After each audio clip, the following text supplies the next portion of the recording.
زندگی کی 5 ہی خواہشیں انسان کی. سب سے پہلی خواہش ہوتی ہے یا اللہ زندگی میں کوئی تنگی، مصیبت، پریشانی، کوئی رکاوٹ نہ آئے. ہر مسلمان چاہتا ہے نا کہ یا اللہ ہر تنگی سے بچا، مصیبت سے بچا، اللہ کوئی رکاوٹ نہ ہو میرے کاموں میں.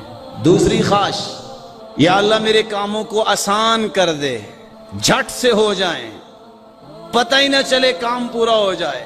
تیسری خواہش یا اللہ مال بھی تیرا میں بھی تیرا، تو اتنا کھلا مال دے دے نا میں اپنی مرضی سے خرچ کروں. خواہش ہے کہ نہیں ہے؟ خواہ کوئی حلال کماتا ہے یا حرام کماتا ہے، خواہش دونوں کی ہے. اور حلال کمانے والے کی خواہش صحیح ہے اور حرام کمانے والے کی خواہش بری ہے، لیکن خواہش تو ہے نا. چوتھی خواہش یا اللہ میں تیرا بندہ ہوں نا، اگر مجھ سے کوئی کمی کوتاہی ہوگی ہے تو انسان ہونے کے ناطے سے ہو ہی جاتی ہے، معافی کر دے. پانچویں خواہش یا اللہ زندگی گزاری ہے، چلو میں کچھ زیادہ عمل نہیں بھی کر سکا، کچھ چھوٹے کام ہی کیے تو ہے نا، یا اللہ ان کے بدلے مجھے جنت الفردوس عطا فرما. ان 5 خواہشوں کا ایک ہی راستہ ہے، اگر کوئی وہ راستہ اختیار کر لے. 5 خواہشوں کی تکمیل کا راستہ کیا ہے؟ غور سے سنیے. وَمَن يَتَّقِ اللَّهَ يَجْعَل لَّهُ مَخْرَجًا،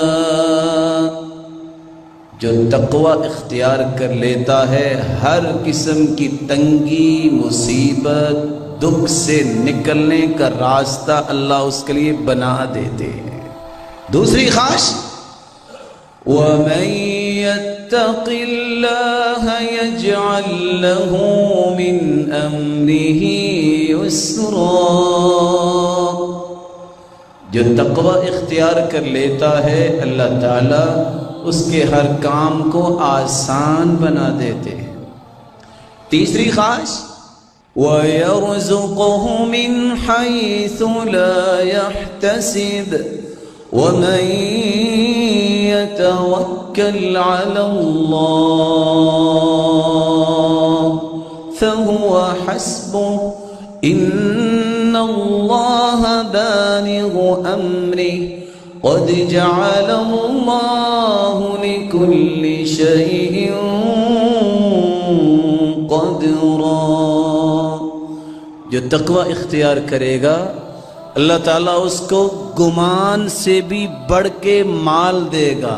گمان کیا ہے؟ شاپ سے آئے گا، فیکٹری سے آئے گا، میں نے انویسٹ کیا ہوا ہے پیسہ وہاں سے آئے گا. تقوی ہو تو وہاں سے آئے گا، ان ساری جگہوں سے نہیں آئے گا، وہاں سے آئے گا جہاں کبھی سوچا نہیں ہے. چوتھی خواہش وَمَن يَتَّقِ اللَّهَ يُكَفِّرْ عَنْهُ سَيِّئَاتِهِ، تقوی اختیار کر لے گا اللہ رب العزت اس کی زندگی کے سارے گناہوں کو معاف کر دے گا. پانچویں خواہش وَيُعْظِمْ لَهُ أَجْرًا،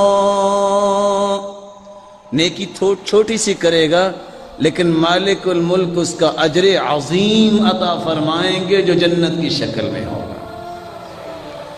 یہ ہے کیا تقوی؟ سوال یہ ہے جس نے 5 خواہشیں پوری کر دی، تقوی ہے کیا؟ لمبی چوڑی بحث نہیں. عبداللہ بن مسعود کی تعریف سن لیجئے. 3 باتیں: یذکر ولا ینسا، ہر وقت رب کو یاد کیا جائے، رب کو بھلایا نہ جائے. یعطا فلا یعصا، اطاعت اللہ کی جائے، نافرمانی نہ کی جائے. یشکر ولا یکفر، اللہ کا شکر ادا کیا جائے، نہ شکری نہ کی جائے.